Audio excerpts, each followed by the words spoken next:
சூடுபிடித்து கொண்டிருக்கிறது என்று எனக்கு தெரியும்.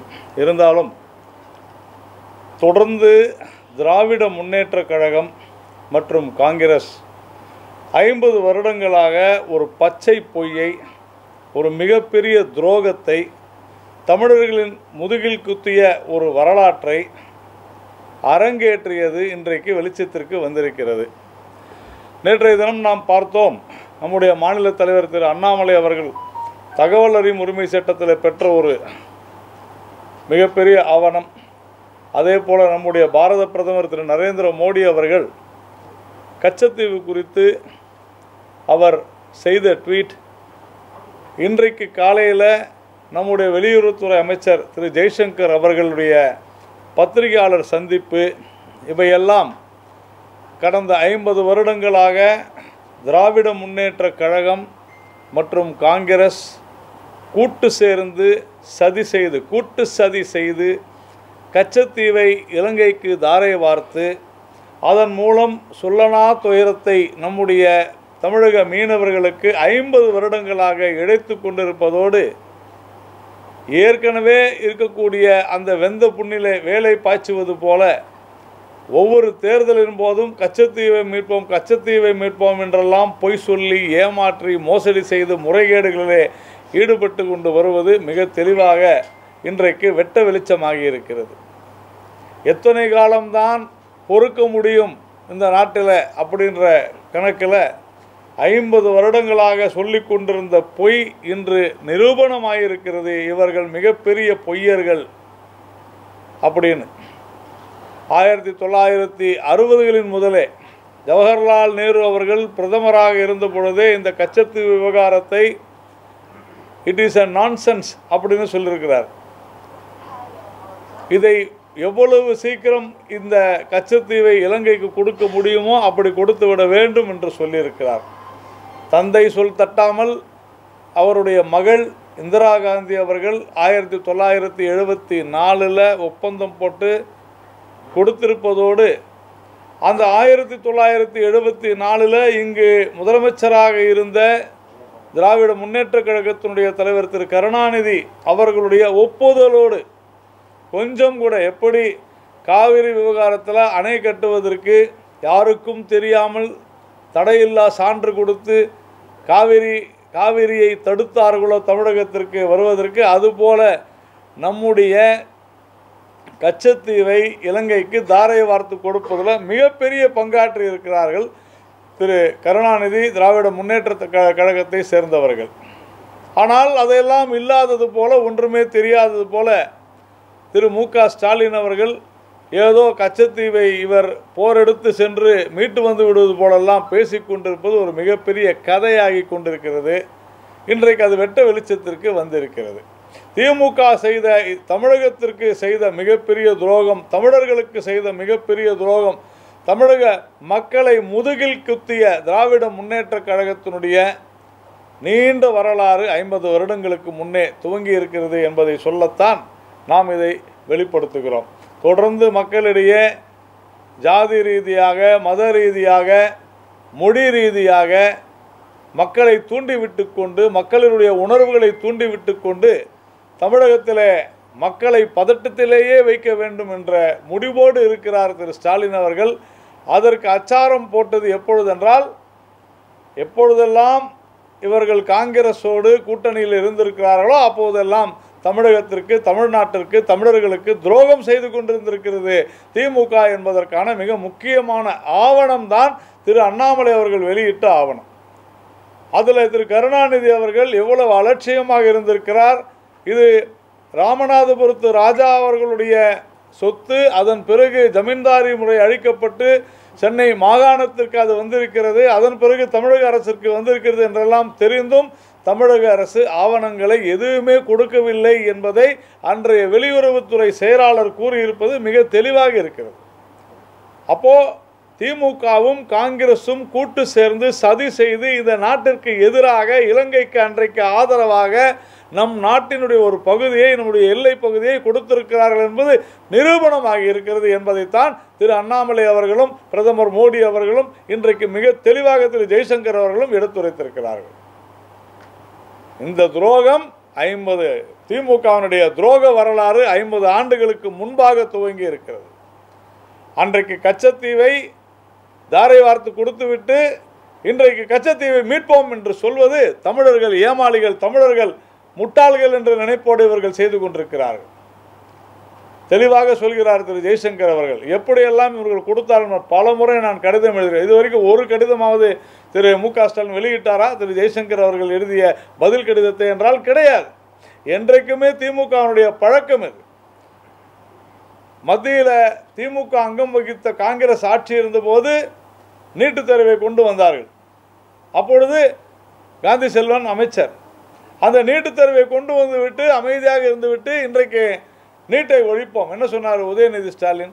ஒரு கையெழுத்தில் நாங்கள் ஆட்சிக்கு வந்து நீட்டை ஒழிப்போம். நாங்கள் எங்கே ஒழிச்சாங்க? இன்றைக்கி நாங்கள் இத்தனை லட்சம் பேர்கிட்ட கையெழுத்து வாங்குகிறோம், 50 லட்சம் பேர்கிட்ட கையெழுத்து வாங்கணும் பொய் சொல்லி நாடகம் ஆடிக்கொண்டிருக்கிறார்கள். இவர்களுடைய பிழைப்பே இப்படி. மத்தியில் ஆளும் கட்சியாகவோ அல்லது ஆளுங்கட்சியை சார்ந்தோ இருந்தால் அப்பொழுது தமிழர்களுக்கு எதிராக பல விஷயங்களை செய்துவிட்டு அதன் பிறகு வந்து எதிர்கட்சி ஆகும்போது நாடகம் ஆடுவது, இது எதிராக இருக்கிறது என்று சொல்லி. அதே மாதிரி தான் ஸ்டெர்லைட்டுக்கு அனுமதி கொடுத்தது திமுக. இது உலகத்துக்கே தெரியும். ஆனால் ஏதோ ஸ்டெர்லைட் விவகாரத்தில் நாடகம் ஆடி கனிமொழி ஜெயிப்பதற்காகவே ஒரு தொகுதியை தயார் செய்து அங்கே இருக்கக்கூடிய மக்களை தூண்டிவிட்டு மிகப்பெரிய போராட்டத்திற்கு வழிவகுத்து அங்கு பல பேர் இறப்பதற்கு காரணமானது திமுக என்று நான் வெளிப்படையாக குற்றம் சாட்டுகிறோம். ஒவ்வொரு முறையும் தமிழகத்தில் இருக்கக்கூடிய மக்களை இது போன்ற போராட்டங்களை தூண்டிவிட்டு மக்களுடைய இழப்புக்கு காரணமாக இருந்திருக்கிறது திமுக. பல மீனவ குடும்பங்கள் கிட்டத்தட்ட 1000 மீனவர்கள் கொல்லப்பட்டிருக்கிறார்கள் என்று சொன்னால் அதற்கு காரணம் திராவிட முன்னேற்ற கழகம் தான் என்பது இந்த கச்சத்தீவை தாரை வார்த்ததில் நிரூபணமாயிருக்கிறது. ஆனால் ஒவ்வொரு முறையும் தெரியாதது மாதிரி மத்திய அரசை குறை சொல்வது, பாஜகவை குறை சொல்வது, அதே மாதிரி டாஸ்மாக் இந்தியாவிலேயே அதிக இளம் விதவைகள் இருப்பது தமிழகத்தில் தான் அப்படின்னு ஒரு 4-5 வருடங்களுக்கு முன்னால் கனிமொழி அவர்கள் சொன்னாங்க. ஆனால் இன்றைக்கி என்ன சொல்கிறாங்க? நான் எங்கே சொன்னேன் அது போல் சொல்லியே. அவங்கள ஒரு கேள்வி கேட்க போனால் இது இந்த இந்த இந்த கேள்வி இப்போ கேட்காதீங்க அப்படின்னு சொல்கிறாங்க.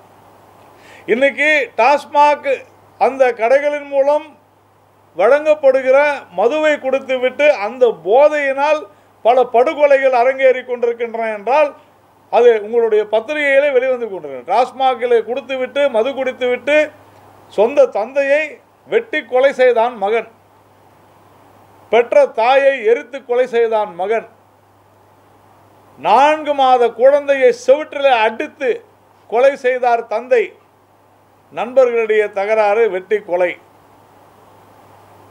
வாகனத்தை மது செலுத்தி போதையிலே ஓட்டிவிட்டு 4 பேர் கொலை. இப்படி நாம் தொடர்ந்து தினம் படித்து கொண்டிருக்கிறோம். டாஸ்மாக் ஏன் நீங்கள் செய்யலைன்னா அதுக்கு டார்கெட் வைக்கிறாங்க. இன்னும் நீங்கள் 50,000 கோடி அதிகம் நாங்கள் வந்து சம்பாதிக்கணும். அப்படி தமிழகத்தில் வருவாயை பெருக்குவதற்கு உண்டான வழிமுறைகளை மேற்கொள்வதற்கு இங்கே இந்த அரசாங்கத்திற்கு, திராவிட முன்னேற்ற கழக அரசாங்கத்திற்கு எந்த திட்டமும் இல்லை, எண்ணமும் இல்லை, அதற்கான புத்தியும் இல்லை என்று தான் சொல்ல வேண்டும். ஏனென்று சொன்னால் டாஸ்மாகின் மூலம் மட்டும்தான் நான் வருமானம் ஈட்டுவேன் என்று சொல்லக்கூடிய ஒரு அரசாங்கமாகத்தான் இது இருக்கிறது. அதே மாதிரி ஜல்லிக்கட்டு, நான் ஏன் சொல்கிறேன்னா இந்த துரோகம் வந்து வெறும் கச்சத்தீவோடு நிற்கவில்லை. ஜல்லிக்கட்டுக்கான தடை எப்பொழுது வந்தது? காளைகளை காட்சிப்படுத்தக்கூடாத பட்டியலிலே திராவிட முன்னேற்ற கழகம் அங்கம் வகித்த காங்கிரஸ் கூட்டணி ஆட்சியில் சேர்த்ததனால்தான் ஜல்லிக்கட்டுக்கு தடை வந்தது. ஜல்லிக்கட்டுக்கு அவர்கள் தடையையும் விதித்துவிட்டு இங்கு நாங்கள் தான் ஜல்லிக்கட்டை கொண்டு வந்தோம்னு இப்போ பேசுகிறாங்கன்னா எந்த அளவிற்கு இவர்கள் கொடூரமானவர்கள், திராவிட முன்னேற்ற கழகத்தினுடைய இந்த அரசியல் கொடூரமானது என்பதை நாம் புரிந்து கொள்ள வேண்டும். ஹிந்தி, இவர்கள் ஹிந்தி இந்த திராவிட முன்னேற்ற கழகம் அங்கம் வகித்த காங்கிரஸ் கூட்டணி ஆட்சியில் திராவிட முன்னேற்ற கழக உறுப்பினர்களும் ஹிந்தி வளர்ச்சித்துறையில் உறுப்பினர்களாக இருந்திருக்கிறார்கள். நம்ம ஜெகத் ரட்சகன் கூட இருந்திருக்கிறார். அதே மாதிரி காங்கிரஸ் உறுப்பினர்கள் இருந்திருக்கிறாங்க. ஏன் ப. சிதம்பரம் அவர்கள் உள்துறை அமைச்சர், அவருடைய துறைக்கு அவர் தலைவராகவே இருந்திருக்கிறார். டிஆர் பாலு அமைச்சராக இருக்கும் பொழுதுதான் தமிழ்நாட்டில் இருக்கக்கூடிய அந்த தமிழ்நாட்டில் இருக்கக்கூடிய மெயில்கல்களில் ஹிந்தியில் எழுதணுன்ற உத்தரவை போட்டது டிஆர் பாலு அமைச்சராக, போக்குவரத்து துறை அமைச்சராக இருக்கும்பொழுது தான். ஆனால் இங்கே வந்து நாங்கள் இந்தி எதிர்ப்புன்னு நாடகம் ஆடிக்கொண்டிருக்கிறார்கள்.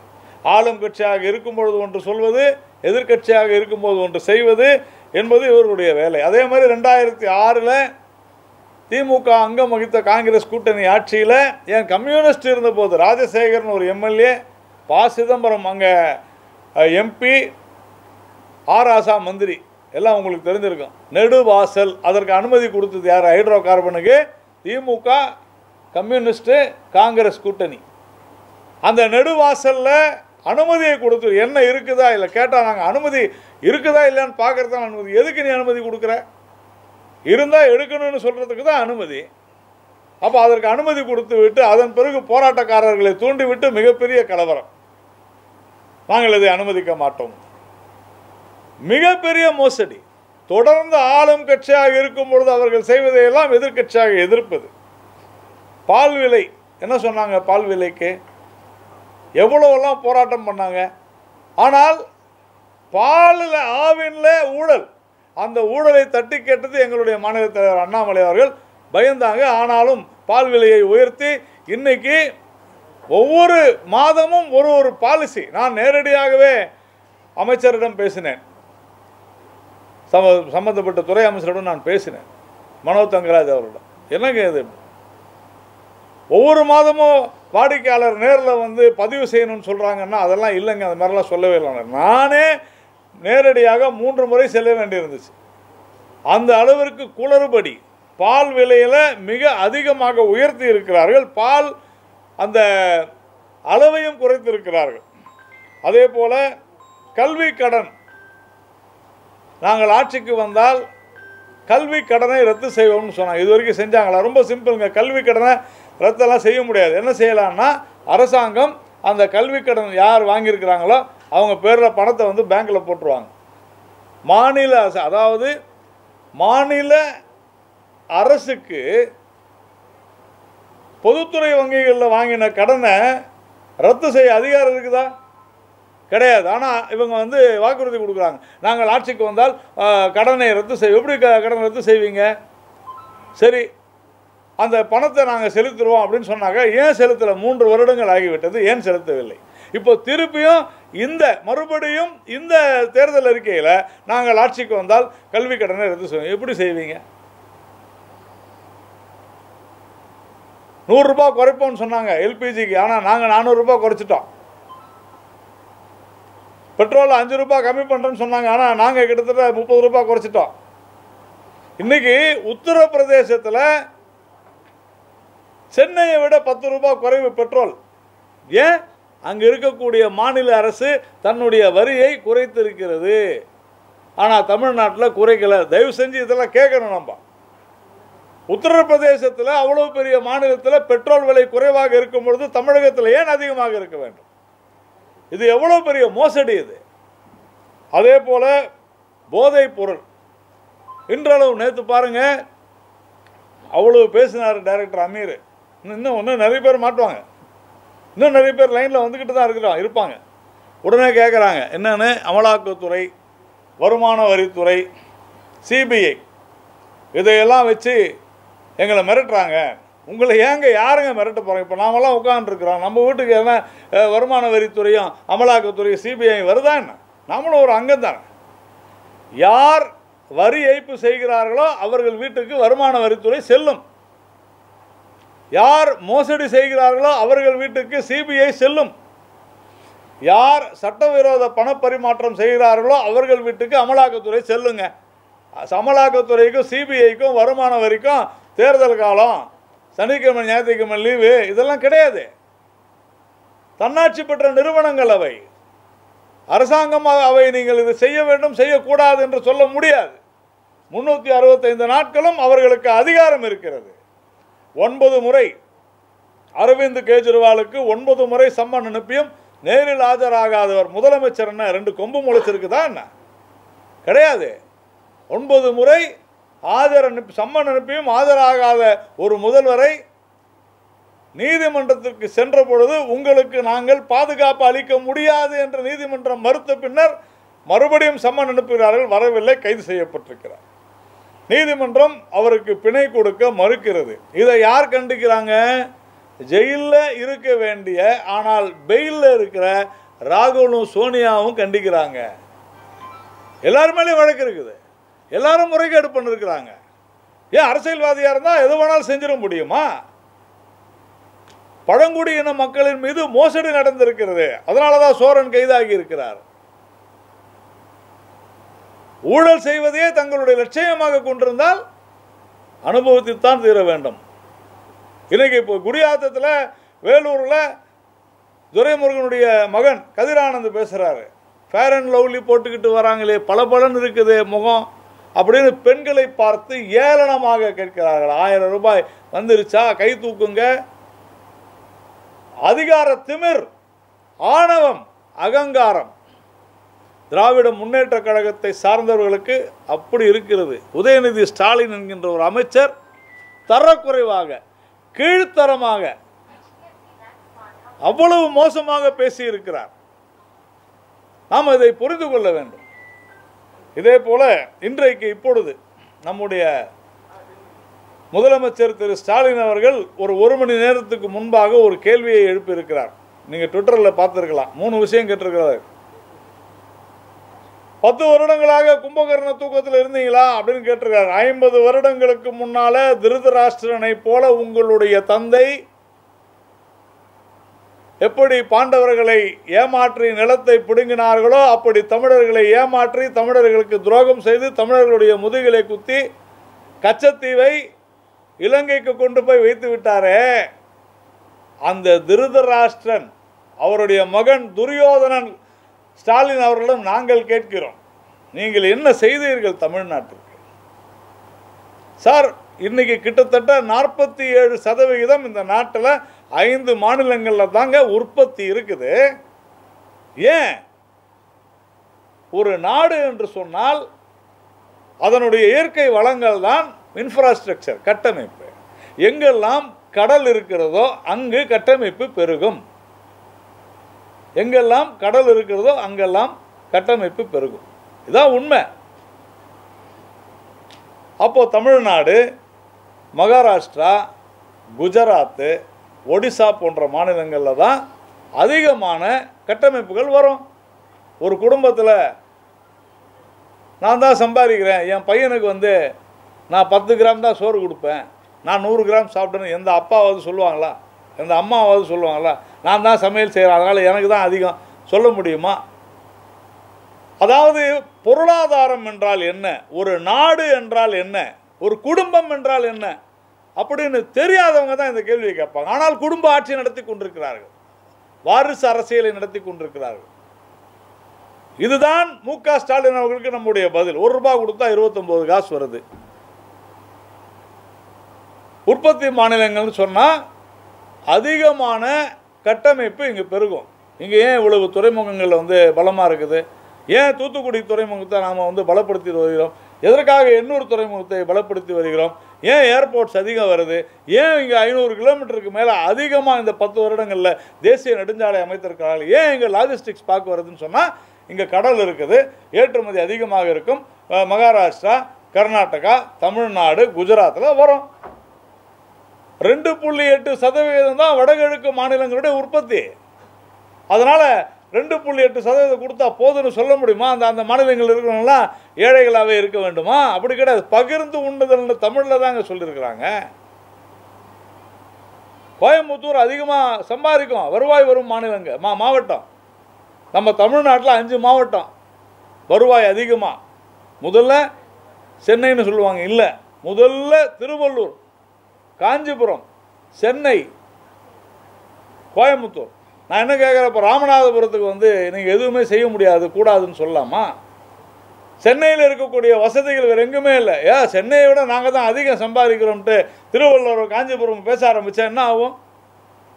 இது ஒரு சாதாரண பொருளாதாரம் கூட தெரியாத ஒரு முதலமைச்சர் பதவியில் உட்கார்ந்து கொண்டிருக்கிறார் என்று சொன்னால் இதில் ட்வீட் வர போடுறார். 50 வருடங்களுக்கு முன்னால் நாங்கள் துரோகம் இழைத்து விட்டோம், எங்கள் தந்தை துரோகம் இழைத்து விட்டார் தமிழகத்துக்கு என்று சொல்லி இன்றைக்கு அந்த பதவியிலிருந்து, முதலமைச்சர் பதவியிலிருந்து ராஜினாமா செய்திருக்க வேண்டிய முதலமைச்சர் கும்பகர்ண தூக்கம்னு பேசுவது என்பது உண்மையிலேயே வருந்தத்தக்கது. அவர் இன்னொரு இதுவும் கேட்டிருக்கிறாரு, என்ன சிறப்பு திட்டம் செஞ்சிருக்கிறீங்கன்ட்டு.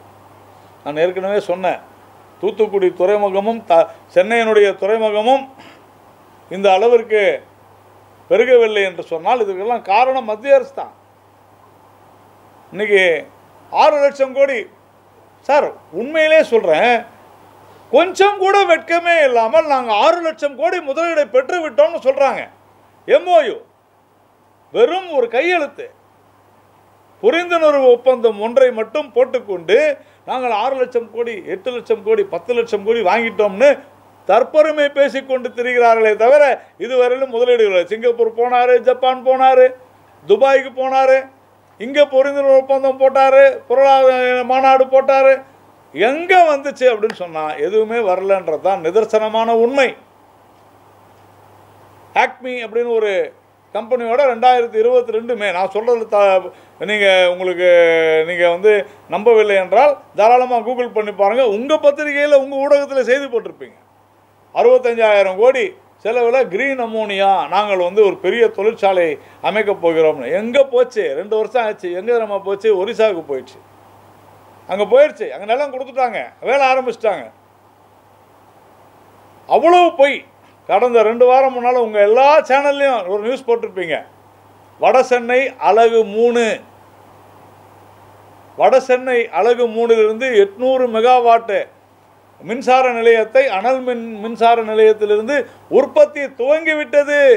இன்று முதல் இங்கிருந்து 800 மெகாவாட்டு உற்பத்தி வரும். உங்களுடைய பத்திரிகையில் வந்துச்சா இல்லையா? எல்லாரும் ரிப்போர்ட் பண்ணீங்கல்ல.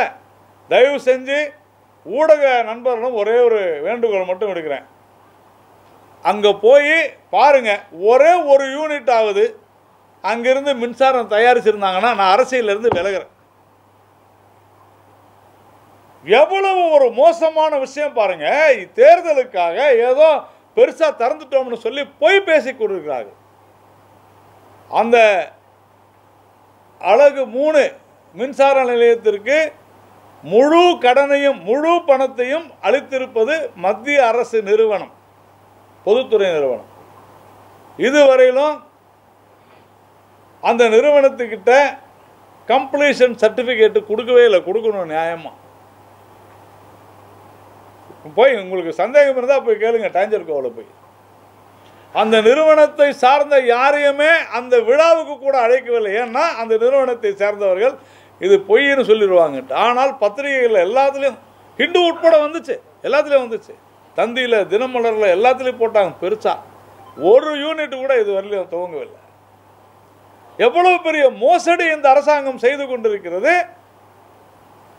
ஆனால் கேள்விகளை மட்டும் கேட்டுக்கொண்டிருக்கிறார்கள். இது இந்த போல கடைசியாக ஒரு கேள்வி கேட்டிருக்கிறார், தமிழ்நாட்டிற்கு என்ன செஞ்சாங்க? கோபேக் மோடி அப்படின்னு ஒரு பெரிய ஒரு ஆர்ப்பாட்டம் செஞ்சாங்க, ஞாபகம் இருக்குதா உங்களுக்கு? அது டிஃபென்ஸ் காரிடார். இந்தியாவிலே 2 மாநிலத்துக்கு தான். அந்த டிஃபென்ஸ் காரிடாரை தமிழ்நாட்டிற்கு கொண்டு வந்திருப்பது பாரதிய ஜனதா கட்சி அரசு, மோடி அவர்களுடைய அரசு. ஆனால் அந்த டிஃபென்ஸ் காரிடாருக்கு அது வந்துவிட்டால் மேக் இன் இந்தியா என்ற திட்டம் மூலமாக பல நூற்றுக்கணக்கான சிறு குறு தொழில் நிறுவனங்கள் வளர்ந்து விட்டால் டாஸ்மாக் பிரச்சனை ஆகுமேன்ட்டு அதற்கான ஒத்துழைப்பை கொடுக்க மறுக்கிறது தமிழக அரசு. நான் குற்றம் சாட்டுகிறேன். தூத்துக்குடி துறைமுகம் அந்த எக்ஸ்பேன்ஷன் முழுக்க மத்திய அரசினுடைய. இப்போ இங்கே தூத்துக்குடி எக்ஸ்பேண்ட் ஆச்சுன்னா என்ன ஆகும்? அதிக ஏற்றுமதி வரும், பெரிய பெரிய கப்பல்கள் வரும். இதுதான் இன்ஃப்ராஸ்ட்ரக்சர் டெவலப்மெண்ட். தேசிய நெடுஞ்சாலை கிட்டத்தட்ட 43,000 கோடி ரூபாய்க்கு தேசிய நெடுஞ்சாலைகள் மட்டும் நாம் அமைத்திருக்கிறோம். இதற்கு நான் நீங்கள் ஏவாவேலுடைய ஸ்டேட்மெண்ட்ஸை பாருங்கள். எங்களால் இந்த நெடுஞ்சாலையை போட முடியாது, தயவு செஞ்சு தேசிய நெடுஞ்சாலை எடுத்துக்கங்கன்னு ஏவாவேலு சொல்கிறாரு. ஏவாவேலு சொல்கிறாரு. இன்னைக்கு திடீர்னு சொல்கிறாங்க, நாங்கள் சுங்கச்சாவடிகளே எல்லாம் எடுத்து விடுவோம். ஆட்சிக்கு ஏன் ஆட்சிக்கு வரணும் சார்? ஏன் ஆட்சிக்கு வரணும்? நாளைக்கு காலையில் தமிழ்நாடு அரசு நினச்சா நம்ம தமிழ்நாட்டில் இருக்கிற தேசிய நெடுஞ்சாலையில் சுங்கச்சாவை எடுத்துடலாம். ஏன்னா அதில் ஒரு ஷரத்து இருக்குது. தேசிய நெடுஞ்சாலைகளில் ஒப்பந்தத்தில் ஷரத்து இருக்குது. அதாவது இப்போ நீங்கள் ஒரு 100 கோடி ரூபாய்க்கு கான்ட்ராக்ட் எடுத்து ரோடு போட்டுக்கிட்டு இருந்தீங்கன்னா, இதில் போட்டிங்கன்னா கூட அதை வந்து ஒரு 20 வருஷம் 25 வருஷம் லீஸுக்கு எடுத்து அதில் வர பணத்தை வச்சு 100 கோடி ரூபாய் பேங்க்கில் அடிப்பாங்க. இதுதான் எப்படி நம்ம ஹவுசிங் லோன் மாதிரி தான் இது. அதில் ஒரே ஒரு ஷரத்து இருக்குது. ஒருவேளை இனிமேல் இந்த சுங்க கட்டணம் வசூலிக்க வேண்டாம் என்றால் மாநில அரசு காசு கொடுத்து அந்த கான்ட்ராக்டரை வெளியே அனுப்பிச்சிடலாம். நான் கேட்கிறேன், உண்மையிலேயே திரு ஸ்டாலின் அவர்களுக்கு சுங்கச்சாவடியில் அகற்ற வேண்டும் என்றால் நாளைக்கு சொல்லுங்கள், இன்னும் 10 நாளில் நாங்கள் பணத்தெல்லாம் கொடுத்துட்றோம்ட்டு. எங்களுக்கு ஒன்றும் அப்ஜெக்ஷன் இல்லை. தேசிய நெடுஞ்சாலைக்கு அப்ஜெக்ஷன் கிடையாது, என்ஹெச்ஐக்கு அப்ஜெக்ஷன் கிடையாது. அந்த ஒப்பந்தத்தில் சொல்லப்பட்ட பணத்தை மாநில அரசு கொடுத்து விடும். அப்படின்னா என்ன செய்யணும்னா, மாநில அரசுக்கு வருவாய் வேணும். மாநில அரசுக்கு வருவாய் வேணும்னா என்ன செய்யணும்னா, முதலீடு வர வேண்டும். முதலீடு வர வேண்டும் என்று சொன்னால் கட்டமைப்புகளை பெருக்க வேண்டும். கட்டமைப்புகளை பெருக்க வேண்டும் என்று சொன்னால் தேசிய அரசுக்கு மத்திய அரசுக்கு ஒத்துழைக்க வேண்டும். மத்திய அரசுக்கு ஒத்துழைத்தால்தான் வெளிநாட்டில் இருக்கக்கூடிய நிறுவனங்கள் முதலீடு செய்யும். முதலீடு செய்தால்தான் தொழில் பெருகும். தொழில் பெருகினால்தான் வேலை வாய்ப்பு பெருகும். தொழில் பெருகினால்தான் வருவாய் வரும். அப்படின்னா நான் மத்திய அரசில் ஒத்துழைக்க மாட்டேன் அப்படின்னு சொன்னீங்கன்னா டாஸ்மாகிலேயே ஓட்டிக்கிட்டு இருக்க வேண்டியது தான். இதைத்தான் இன்றைக்கு இந்த மாநில அரசு செய்கிறது. பொய்யை சொல்லிக் கொண்டிருக்கிறது. மதவாத அரசியல் செய்து கொண்டிருக்கிறது. இந்துக்கள் மீதான போரை தொடுத்து கொண்டிருக்கிறது. ஸ்மார்ட் சிட்டிஸ், இந்தியாவிலே அதிகமான ஸ்மார்ட் சிட்டிஸு திட்டம் முதலீடு தமிழ்நாட்டில் தான். இல்லைன்னு மறுக்க முடியுமா? சென்னை பெங்களூர் எக்ஸ்பிரஸ் ஹைவே மட்டும் இல்லைங்க, சென்னை பெங்களூர் இண்டஸ்ட்ரியல் காரிடார், அது கோயம்புத்தூர் வழியா. இதெல்லாம் எதுக்கு செய்கிறாங்க? அது மட்டும் இவங்க விரைவில் இவங்க ஒத்துழைச்சாங்கன்னு சொன்னாக்கா மாநில அரசு கோயம்புத்தூரில் திருப்பூரில் இருக்கக்கூடிய சிறு குறு தொழில்கள்லாம் பெரிய அளவில் வரும். இந்த மாதிரி பல திட்டங்களை முதலமைச்சர் கேட்டார், ஏதாவது ஒன்றை சொல்ல முடியுமா? நான் ஒரு 10 திட்டம் சொல்லிட்டேன். இந்த மாதிரி 100 திட்டங்கள் சொல்லலாம். 40 லட்சம் பேர் இன்றைக்கி வந்து கேஸ் வாங்கியிருக்கிறாங்க. 40 லட்சம் குடும்பங்கள்னு சொன்னால் ஞாபகம் வச்சுங்க, 40 லட்சம் குடும்பங்கள்னு சொன்னால் ஒரு குடும்பத்துக்கு 4 பேருனா கூட 1,60,00,000 தமிழர்கள் இன்றைக்கு கேஸ் கனெக்ஷன் வாங்கியிருக்கிறாங்க. இந்த 10 வருஷத்தில் மொத்தமே அவ்வளோ இல்லை. 10 வருஷத்துக்கு முன்னால் 4 மடங்கு அதிகமாக எரிவாயு இணைப்பை கொடுத்திருக்கிறோம். இலவச வீடுகள் கொடுக்கப்பட்டிருக்கிறது. அதுலேயும் ஊழல் செய்திருக்கிறார்கள் மாநில அரசு. இல்லைன்னு மறுக்க முடியுமா? இலவச மின்சாரம், இன்றைக்கி இலவச குழாய் மூலம் குடிநீர், இது எல்லாமே ரெட்டிப்பாயிருக்கிறது. இவ்வளவு தூரம் 10 வருடங்கள் தமிழர்களுக்காக, தமிழ்நாட்டிற்காக இவ்வளவு தூரம் செஞ்ச ஒரு பிரதமரை பார்த்து நீங்கள் என்ன செஞ்சீங்கன்னு கேட்குறாரு. நாங்கள் கேட்கிறோம், முதலமைச்சர் ஸ்டாலின் அவர்களே, இப்படி தமிழர்களுடைய முதுகிலே குத்தி கழுத்தை அறுத்து துரோகம் செய்திருக்கக்கூடிய திராவிட முன்னேற்ற கழகம், அதற்காக நீங்கள் வருந்தி ஒரு மன்னிப்பாவது கேட்டீர்களா? 24 மணி நேரம் ஆயிடுச்சு. எங்களுடைய மாநிலத்தில் இருக்கிற அண்ணாமலை அவர்கள் இந்த தகவல் உரிமை சட்டத்திலிருந்து கொடுத்து மன்னிப்பு கேட்டீர்களா நீங்கள் என்றால் இல்லை.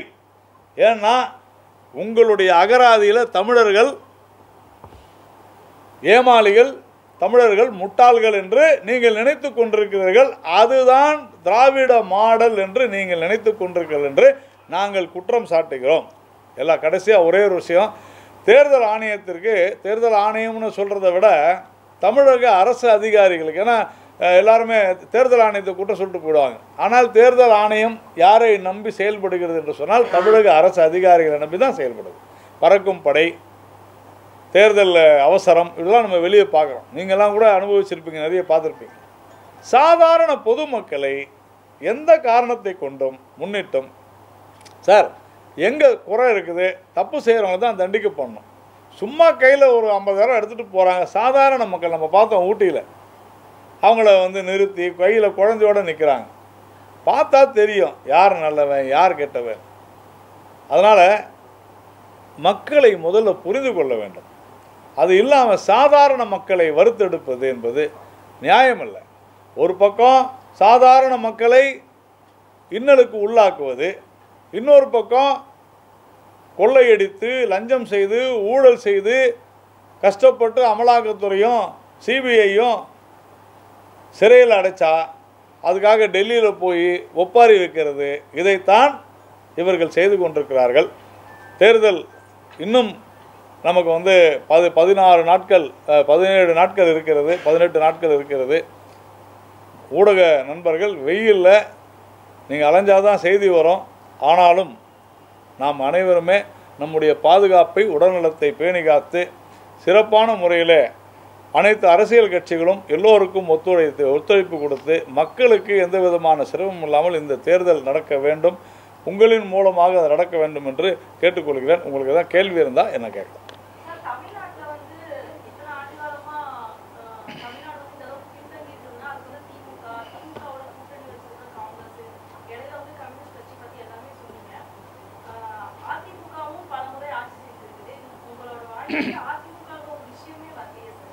இல்லை, நான் சொல்கிறது என்றைக்குமே ஆளுங்கட்சி கடந்த 3 வருடங்களாக எப்படி இருக்குதுன்னு சொல்கிறேன். சாதாரணமாக எங்கள் எல்லாருக்குமே தெரியும். நீங்களும் டெய்லி இந்த கேமராலாம் எடுத்துக்கிட்டு ரோட்டில் தான் வரீங்க. எங்கன்னா ஒரு ரோடு இருக்குதா? ரோடே இல்லைங்க. சென்னையில் தமிழ்நாட்டில் ரோடே கிடையாது. 3 வருஷமாக ரோடு கூட போட முடியாத அளவிற்கு ஒரு துப்பற்ற ஆட்சியாக, வக்கில்லாத ஆட்சியாக இருக்கிறது. அப்போ நான் 5 வருஷத்துக்கு முன்னால் சொல்ல முடியுமா? நீங்கள் அதிமுகவும் காரணம்னு பல விஷயங்களை சொல்லலாம். இப்போ நீங்களே உங்களுடைய சொன்னீங்க தொழில் முன்னேற்றத்திற்குன்னு.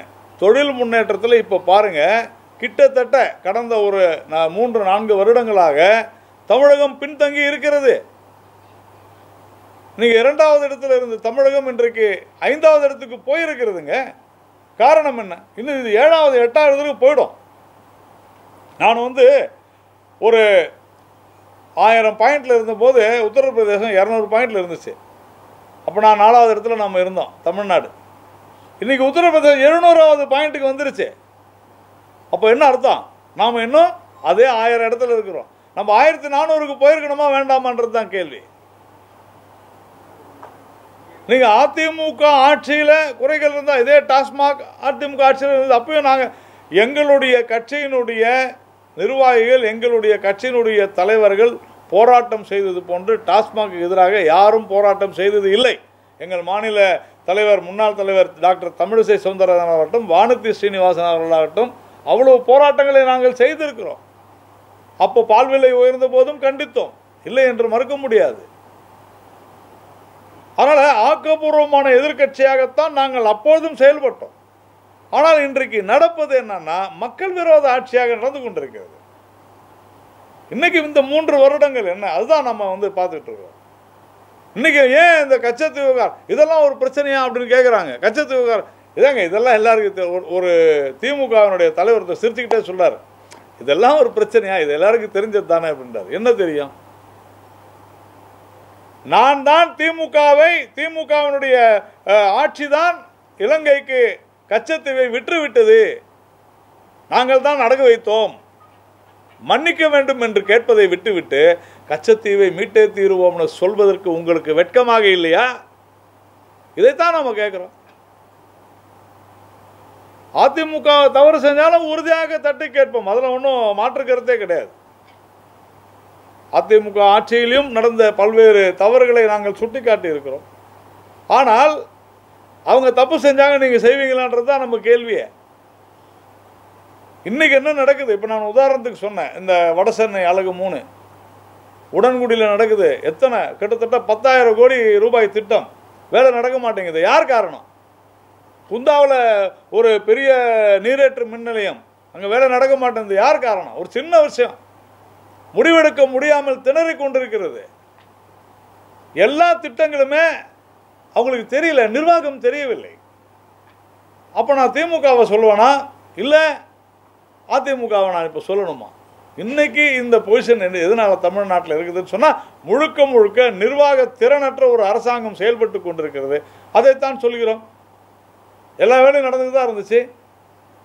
ஆனால் இந்த 3 வருஷமாக தான் நிறைய பிரச்சனைகள் நடக்க மாட்டேங்குது. அப்போ திமுகவை குறை சொல்லி தானே தீரணும் சார்.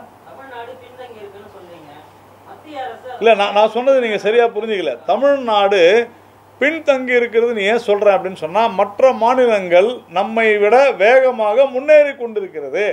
புரிஞ்சுக்குங்க. நான் ஒரே இடத்துல நிற்கிறேன் சார், நீங்கள் ஓடி வந்துட்டீங்க முன்னாலேயே.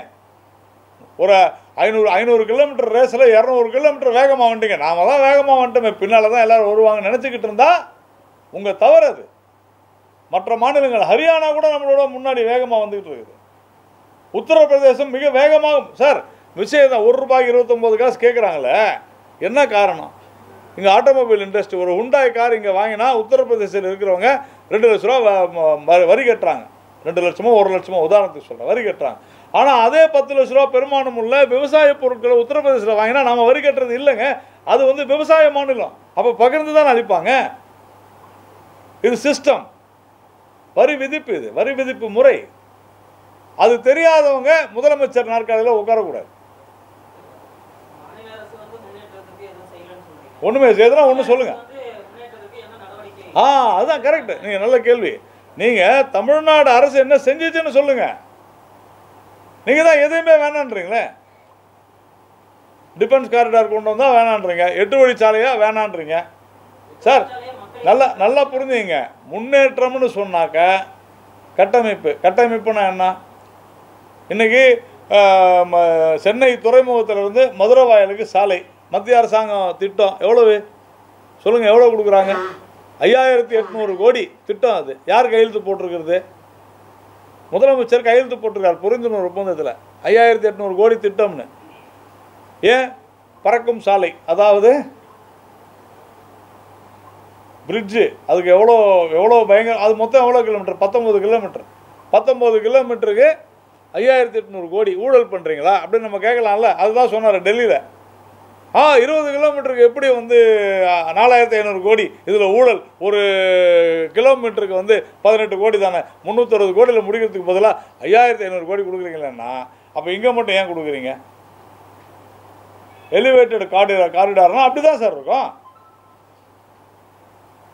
நீங்கள் ஒத்துழைக்கிறீங்களா? இல்லையே. ஏதாவது ஒன்று ஒத்துழைக்கிறீங்களா சொல்லுங்கள். எதுக்குமே ஒத்துழைக்க மாட்டேங்கிறீங்களா? நான் சொன்னேன், உற்பத்தியே துவங்காத ஒரு இடத்த உற்பத்தி துவங்கி விட்டதுன்னு நியூஸ் நம்ம ஊடகங்கள்ல செய்தி வருது சார். உண்மையிலே வருத்தமாக இருக்குது எனக்கு. உண்மையிலே வருத்தமாக இருக்குது. ஊடகத்தில் செய்தி போடுறீங்க, முதலமைச்சர் ரிப்பன் கட் பண்ணுறாரு, திறக்கிறாரு, ஆனால் அங்கேருந்து ஒன்றுமே இல்லை. 1 மெகாவாட்டு கூட இது வரைக்கும் வரல. நான் பொய் சொல்ல போய் செக் பண்ணி பாருங்கள். சிஓடி வரணும், என்னைக்கு துவங்குறாங்கன்றது எழுத்துப்பூர்வமாக கொடுக்கணும். இது வரைக்கும் கொடுக்கலங்க. நான் சேலஞ்ச் பண்ணுறேன். கொடுத்துட்டு தான் சொன்னாங்க. நான் சேலஞ்ச் பண்ணுறேங்க. நான் அரசியல் விட்டு போயிடறேன்னா முதலமைச்சர் ராஜினாமா பண்ணுவாரா? நான் கேட்குறேன். முதலமைச்சர் ராஜினாமா செய்ய சொல்லுங்கள். அவர் போய் திறந்து 1 மாதம் ஆயிடுச்சு, இன்ன வரைக்கும் 1 யூனிட் மின்சாரம் வெளியே வரல. அப்போது எப்படி நாங்கள் கச்சத்தீவை அடகு வைத்தோமோ, கச்சத்தீவை விற்று விட்டோமோ, அப்படியே தான் இதுவும் சொல்லுங்க. சார், இப்போ முன்னாள் அமைச்சர் ஜெயக்குமார் அவர்கள் சொல்லியிருக்காரு, 10 ஆண்டுகளா அமைதியா இருந்துட்டு பாஜக இப்போ கச்சத்தீவு விவகாரத்தை கையில் எடுக்கிறது தேர்தலுக்காக தான் அப்படின்னு ஒரு குற்றச்சாட்டு விமர்சனத்தை இன்னைக்கு ஜெயக்குமார் அவர்கள் சொல்லியிருக்காங்க. உங்களுடைய தேர்தல் அறிக்கையில் நீங்கள் சொல்லியிருப்பது அதுதான், கச்சத்தீவை மீட்போம்னு. கச்சத்தீவை மீட்போம்னு சொன்னால் எப்படி மீட்பீங்க? அதான் கேட்குறோம். என்ன சார் இது? நீங்கள் உங்கள் என்ன வேணால் இஷ்டத்துக்கு தேர்தல் அறிக்கையில் கொடுக்கும் சார். மத்திய அரசு சார்ந்த விஷயங்களை நீங்கள் எப்படி சொல்லலாம்? முதல்ல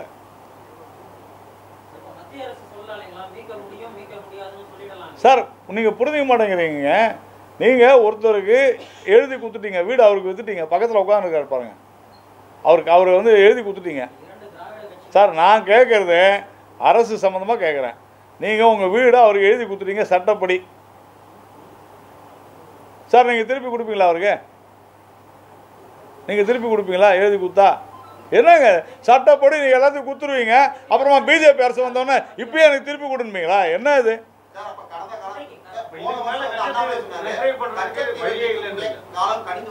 ஆமாம், அதற்கு உண்டான வழிமுறைகளை நாம் செய்வோம், பேசுவோம், சொல்லியிருக்கிறோம். இல்லை நீங்கள் தவறாக சொல்கிறீங்க. இல்லை நீங்கள் உரிமைகளை இழந்தது பற்றிலாம் பேசலை. நீங்கள் உரிமைகளை விட்டுறது குறித்து பேசிக்கிட்டு இருக்கிறோம். அடகு வச்சதை பற்றி பேசுகிறோம். தாராளமாக சொல்லுமே, நாங்கள் சொல்லிக்கிட்டு தான் இருக்கிறோம். இன்னும் வரல சார். இந்த பாருங்க, நான் சொல்கிறது தேர்தல் அறிக்கை வந்துருச்சா? பாஜக அது தேர்தல் அறிக்கை வந்துருச்சா? பார்த்தீங்களா நீங்கள்? தேர்தல் அறிக்கை வந்துருச்சா? அப்புறமா வந்த பிறகு சொல்லுங்க. நான் சொல்கிறேங்க.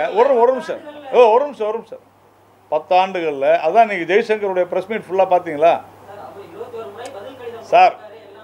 ஃபுல்லாக பார்த்தீங்களா சார்? நீங்கள் ஃபுல்லாக கேட்டிங்களா? கேட்டுட்டு சொல்லுங்கள். ஃபுல்லாக கேட்டுட்டு என்கிட்ட சொல்லுங்கள். தெளிவாக சொல்கிறோம். அதற்கு உண்டான முயற்சிகளில் நாங்கள் இறங்குவோம். நீங்கள் 50 வருஷத்துக்கு முன்னாலே எழுதி கொடுத்துருவீங்க. என்ன சார் நியாயம் அது? நீ ஏன் செய்யலைன்னு கேட்பீங்களா? ஆளுங்கட்சியாக இருக்கும்போது நீங்கள் செய்வீங்க, ஒரு தவறை செய்வீங்க, ஒரு ஃப்ராடு பண்ணுவீங்க. அப்புறம் நீங்களே அந்த ஃப்ராடை ஏன் சரி பண்ணுன்னு கேட்பீங்களா? இது நியாயமா? யாரை கேள்வி கேட்கணும்? இந்நேரம் முதலமைச்சர் ஸ்டாலினை, திமுகவை இந்நேரம் நீங்கள் கேள்வி கேட்டிருக்கணும். நேற்றுலேருந்து நான் பார்க்கல முதலமைச்சர்கிட்ட இது யாரும் பேசுனதா. எல்லா இடத்துக்கும் டூர் போய்கிட்டு இருக்கிறார். நான் ஊடகங்களை பார்த்து கேட்கிறேன். பிரதமர் பேசியிருக்கிறார், வெளியுறவுத்துறை அமைச்சர் பேசியிருக்கிறார், பாஜக மாநில தலைவர் அண்ணாமலை அவர்கள் பேசியிருக்கிறார். இந்த 3 பேர் இப்படி சொல்கிறாங்களே துரோகம் பண்ணிடுச்சு திமுகன்ட்டு, நீங்கள் என்ன பதில் சொல்கிறீங்கன்னு எந்த ஊடகமும் தமிழ்நாட்டில் கேட்கல சார். நேற்று எந்த ஊடகத்திலையும் விவாதம் கூட இல்லை இதை பற்றி. புரிஞ்சுங்க, இன்னைக்கு சூழ்நிலை அப்படி தான் இருக்குது. பாஜகவை கேள்வி கேட்கிறீர்கள், வரவேற்கிறோம், பதில் சொல்கிறோம். ஆனால் நாங்கள் கேள்வி கேட்பது போல ஊடகங்களுக்கும் பொறுப்பு இருக்கிறது. நாங்கள் மதிக்கிறோம் ஊடகங்களை. சார் இது நியாயம் இல்லை, இது நியாயமே இல்லை. எல்லாரும் உங்களுடைய பத்திரிகையில் எழுதுங்க, கேளுங்க. இன்னைக்கு நான் பார்க்கல எந்த பத்திரிகையிலையும் திமுக துரோகம் செய்தது, தமிழர்கள் முதுகில் குத்தியது நீங்கள் எழுதிருக்கணுமா வேணாமா? நாங்கள் ஆதாரப்பூர்வமாக வெளியிடுறோம் சார். இந்திய அரசாங்கம் கொடுத்திருக்கக்கூடிய தகவல் உரிமை சட்டத்தின்படி நாங்கள் கொடுத்துருக்குறோம் சார். வித் ஃபுல் ப்ரூஃப் கொடுத்துருக்குறோம் உங்களுக்கு. இதுவரையிலும் கச்சத்தீவு விவகாரத்தில் இப்படிப்பட்ட ஆதாரத்தோடு இந்திய அரசாங்கத்தினுடைய ஆவணங்கள் வெளிவந்தது இல்லை. ஆனால் இன்னைக்கு தமிழ்நாட்டினுடைய ஊடகங்களில் வரலன்றது தான் சார் ரொம்ப சோகமான உண்மை. நீங்கள் எனக்கு சொல்லுங்கள். நீங்கள் நியாயம், அவர் ப்ரெஸ் மீட் வச்சாதான் கேட்பேன். சரி சார், நீங்கள் சொல்கிறத நம்புகிறேன். நீங்கள் சொல்கிறத நான் நம்புகிறேன்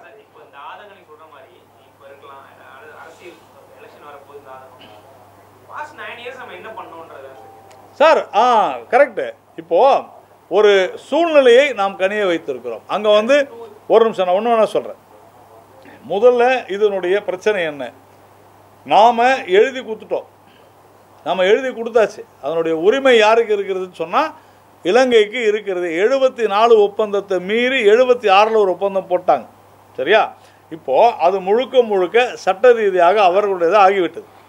அப்போது அவர்களோடு நாம் ஒரு இணக்கமான சூழ்நிலை இல்லாது இருந்துச்சு. இப்போ நாம் இணக்கமான சூழ்நிலை கொண்டு வருகிறோம். நாம் தொடர்ந்து சொல்கிறோம், கடந்த 3 வருடங்களாக நாம் பேசி வருகிறோம். முதல்ல என்ன, அந்த 76 ஒப்பந்தத்தை எப்படியாவது தளர்த்துங்க. ஏன்னா அந்த 74 போட்ட ஒப்பந்தத்தை மீறி விரோதமாக 76 ஒப்பந்தம் போடுறாங்க. அதை நாம் தளர்த்த பேசி கொண்டிருக்கிறோம். இதை நம்ம ஹர்ஷாபுல்ல இருக்கிறார், இதில் இருக்கார், நம்ம இதில் நம்ம இது பேர் என்ன, ஸ்ரீலங்கன் கான்சுலேட்டில் அவர் பார்த்தீங்கன்னா தொடர்ந்து இது குறித்து பேசி கொண்டிருக்கிறார். திரு அண்ணாமலை அவர்கள் கூட இலங்கைக்கு சென்றிருக்கிறார். நாம் 13வது சட்டத்திருத்தத்தை கொண்டு வர சொல்லியிருக்கிறோம். ஏற்கனவே ஒரு ஸ்ட்ரெயின்டு ரிலேஷன்ஷிப் அந்த நாட்டோடு இருந்துச்சு. இன்றைக்கி நாம் அதை சரி செய்து கொண்டிருக்கிறோம். கண்டிப்பாக பேசுவோம். பேச்சுவார்த்தையின் மூலமாக மட்டும்தான் அதை சரி செய்ய முடியுமே தவிர வேறு எப்படி செய்ய முடியாது. அதை புரிஞ்சுங்க. அந்த பேச்சுவார்த்தை எப்படின்னா, நாம் சில விஷயங்களை அவங்களுக்கு செய்யும் பொழுது இதை எங்களுக்கு செய்யுங்கன்னு நம்ம கேட்போம், உறுதியாக செய்வோம். அதற்கான காலம் கணிது கொண்டிருக்கு. இதைத்தான் நம்முடைய மாநில தலைவர் அண்ணாமலை அவர்கள் சொன்னார். அதுதான் இப்போ நீங்கள் எனக்கு சொன்னீங்க. உங்கள் தலைவர் இப்படி சொன்னாரேன்னு கேட்டீங்க.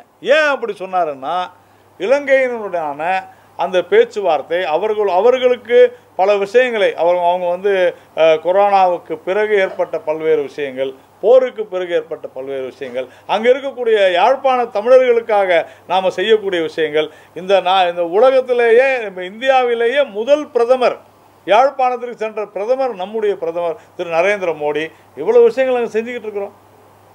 அங்கே ஒரு ஹம்பன் தோட்டா ஹார்பர் நாங்களாக கொண்டு போய் வச்சோம்? இல்லை. ஹம்பன் தோட்டாவுக்கு உதவி செய்யக்கூடாதுன்னு இங்கே சத்தம் போட்டாங்களே இல்லையா? இங்கே யாரெல்லாம் ஹம்பன் தோட்டாவில் துறைமுகம் அமைப்பதற்கு இந்தியா உதவக்கூடாதுன்னு சொன்னாங்களோ இன்னைக்கு வந்து கேட்குறாங்க ஏன் சீனா அங்கே வந்தது அப்படி. என்ன சார் நியாயம் அது? இது என்ன நியாயம் அது? அப்போ நீங்கள் எல்லா டேமேஜையும் செஞ்சுட்டு திடீர்னு வந்துட்டு இன்னைக்கே நீ செய்யணும், அது முடியாது. நீங்கள் முதலில் அதுதான் சொல்கிறேன், முதலில் ஏற்றுக்கொள்ளுங்கள். நாங்கள் தான் காரணம். இந்திய மீனவர்களுடைய, தமிழக மீனவர்களுடைய துயரங்களுக்கு காரணம் திமுகவும் காங்கிரசும் என்று நீங்கள் மன்னிப்பு கேளுங்கள். மண்டியிட்டு தமிழ்நாட்டு மக்களிடம் மன்னிப்பு கேளுங்கள். நாங்கள் என்ன செய்கிறோன்றதை நாங்கள் பார்த்துறோம், கண்டிப்பாக உங்கள்கிட்ட சொல்லுவோம். இப்பயும் அதான் சொல்லிட்டு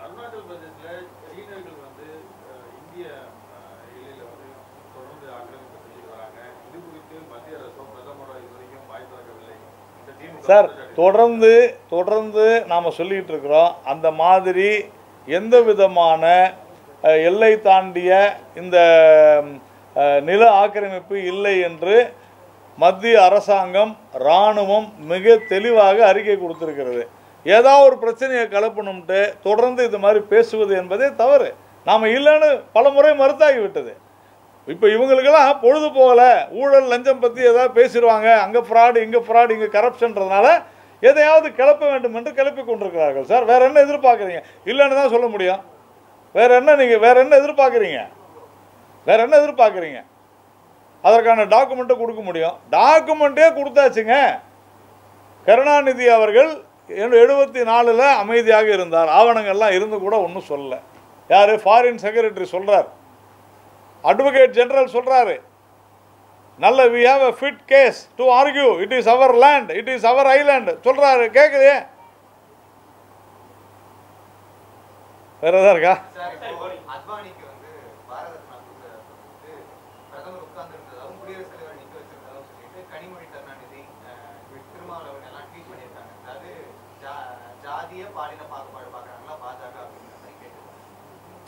இதில் ஒரு வருத்தமான விஷயம் என்னென்னா, உங்களுக்கெல்லாம் தெரியும், ஒரு 5 நிமிஷம் வீடியோவை அரை நிமிஷம் இல்லை 1 நிமிஷம் வீடியோவாக எடிட் பண்ணி போட்டிங்கன்னா நம்ம என்ன செய்யணும்? அவங்க எழுந்து வரும்போதெல்லாம் எல்லோரும் எழுந்து இது ஒரு நான் என்ன சொல்கிறேன், கனிமொழியெல்லாம் அவங்க ஒரு பாராளுமன்ற உறுப்பினர், கொஞ்சமாவது நான் உண்மையிலேயே அது எப்படி நான் சொன்னால் அது தப்பாக, அதை வந்து தலைப்பு செய்தியாக போட்டுருவீங்க. நான் அதை வேணான்னு தான் நான் சொல்லாது இருக்கிறேன். கண்ணியமும் வேண்டும், கவனமும் வேண்டும். ஒரு விஷயத்தை பார்க்கும் பொழுது அது என்னன்னு தெரிஞ்சுக்கிட்டு செய்யணும். சும்மா ஏதோ யாரோ கட் பண்ணி போன்ற வீடியோக்கெல்லாம் பதில் சொல்லிக்கிட்டு இருந்தாங்கன்னா அது அவ்வளோ நல்லதில்லை. கனிமொழிக்கு இதெல்லாம் தெரியணும். அவர் படித்தவர், பண்பாளர், பல முறை நாடாளுமன்ற உறுப்பினராக இருக்கிறார். அதனால் அவருக்கு கொஞ்சம் அதை தெரிஞ்சுக்கிட்டு பேசுவது நன்றாக இருக்கும்.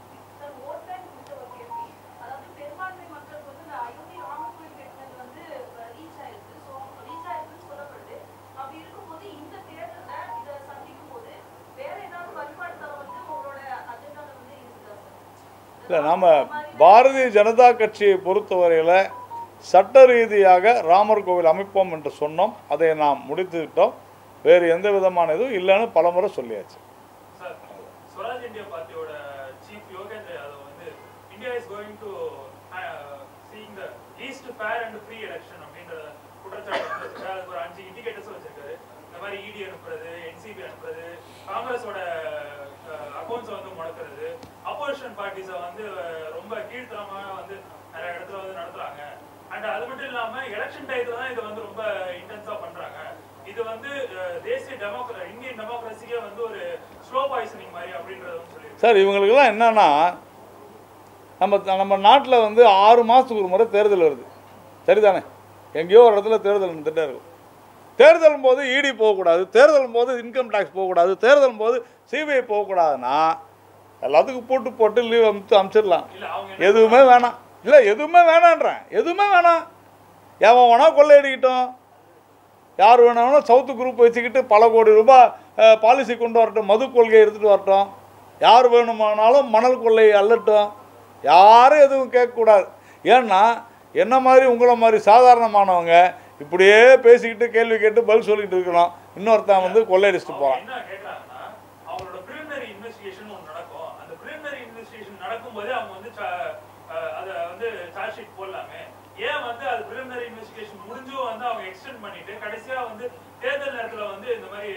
என்ன பண்ணுறது, அவங்கெல்லாம் ஜட்ஜ் ஆகணும்னு நினைக்கிறாங்க. பாவம், ஜட்ஜ் ஆனவங்களுக்கு வேலை இல்லை. அதான் சார் நான் என்ன கேட்குறேன், கெஜ்ரிவால் உள்ளே போய் எவ்வளோ நாள் ஆச்சு? 2 வாரம் ஆகுது. ஏன் இன்னும் அவருக்கு பெயில் கொடுக்கல கோர்ட்டு? சார் கெஜ்ரிவாலினுடைய துணை முதல்வர் சார், அவர் உள்ளே போய் எவ்வளோ நாள் ஆச்சு தெரியுமா? உங்களுக்கு 1 வருஷம் ஆச்சு. சார் அதை விடுங்க சார், நம்ம ஊரில் ஒருத்தர் இருக்கார் பாருங்க, கரூர்காரர். நேற்று சொல்கிறார் முதலமைச்சர், அவர் இங்கு இல்லை என்று சொன்னாலும் கூட அவரை வந்து என்ன நல்ல வார்த்தை, நான் கூட ட்வீட் கூட போட்டிருந்தேன். நேற்று என்ன பேசியிருக்காரு, என் ட்வீட் பாருங்கள். அவர் சொல்கிறார், அவரால் அவ்வளவு பலனா. என்ன பலன்?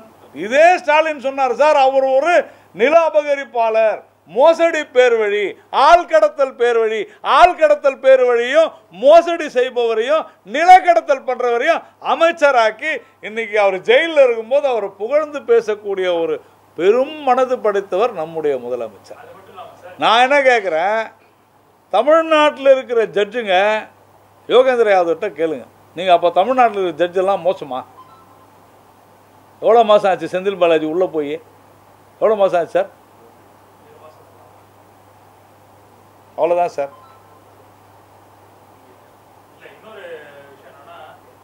செந்தில் பாலாஜியோட ஆளு தான் வந்து கோயம்புத்தூர்ல வந்து எம்பியா வந்து நிப்பாட்டிருக்காங்க, டிஎம்கே வந்து எம்பியா வந்து நிப்பாட்டிருக்காங்க. அண்ட் செந்தில் பாலாஜி வந்து அண்ணாமலை அவர்களை ஜெயிக்க வைக்கணும் அப்படின்னு சொல்லி வேலை பார்த்து தான் வெளியே வரணும் அப்படின்றதுக்காக வந்து தன்னோட கேண்டிடேட்டை வந்து அங்கே இறக்கியிருக்காரு அப்படின்ற ஒரு குற்றச்சாட்டு வந்து. அப்படின்னா நான் என்ன நினைக்கிறேன், இவர் உங்கள் ஆளு, இவரை நீ ஜெயிக்க வச்சா நீ வெளியே விட்டுருவான்னு ஸ்டாலின் சொல்கிறாரா? எனக்கு புரியல, நீங்கள் என்ன சொல்ல வரீங்க? நான் எதுவும் சொல்ல, நீங்கள் சொன்னது தான் நான் உங்களுக்கு கேட்குறேன். டிஎம்கே செந்தில் பாலாஜி வந்து தன்னோட கேண்டிடேட்டை நிப்பாட்டி அந்த இடத்துல டிஎம்கே டவுன் பண்ணி ஏடிஎம்கே சாரி அண்ணாமலை அவர்களை ஜெயிக்க வைக்கணும்னு வேலை பார்க்குறாரு செந்தில் பாலாஜி. அப்படி ஒரு வேலை பார்த்து ஜெயிக்க வச்சா அண்ணாமலையை ஜெயிக்க வைக்கணும் அப்படின்ற ஒரு இதில் வந்து வேலை பார்க்குறாரு. அப்போ டிஎம்கேவோட இல்லை அப்படின்னு யார் சொல்கிறாங்க? அப்படின்னு யார் சொல்கிறாங்க? பேச்சுக்கு இப்போ போட்டிருக்க கேண்டிடேஷன் பேச்சு அப்படிதான் போயிட்டு இருக்கு. பொழுது போக நிறைய பேர் பேசுவாங்க. நாம் வந்து போட்டியில் இருக்கிறோம். நாம் எங்களுடைய மாநில தலைவர் அண்ணாமலை அவர்கள் பல லட்சக்கணக்கான வாக்குகள் வித்தியாசத்தில் வெற்றி பெறுவார் அப்படின்றது தான் நான் சொல்ல முடியும். இந்த மாதிரி யூகங்கள் ஜாலியான விஷயங்கள்லாம் நம்ம ஓகே சார். தேங்க்யூ.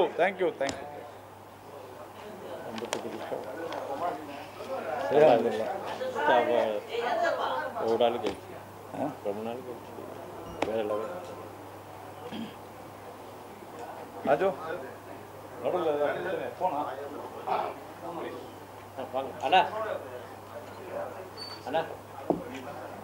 இந்த வீடியோ உங்களுக்கு பிடிச்சிருந்தா ப்ளீஸ் லைக் அண்ட் ஷேர் பண்ணுங்க. மறக்காம எங்க சேனலை சப்ஸ்கிரைபும் பண்ணுங்க.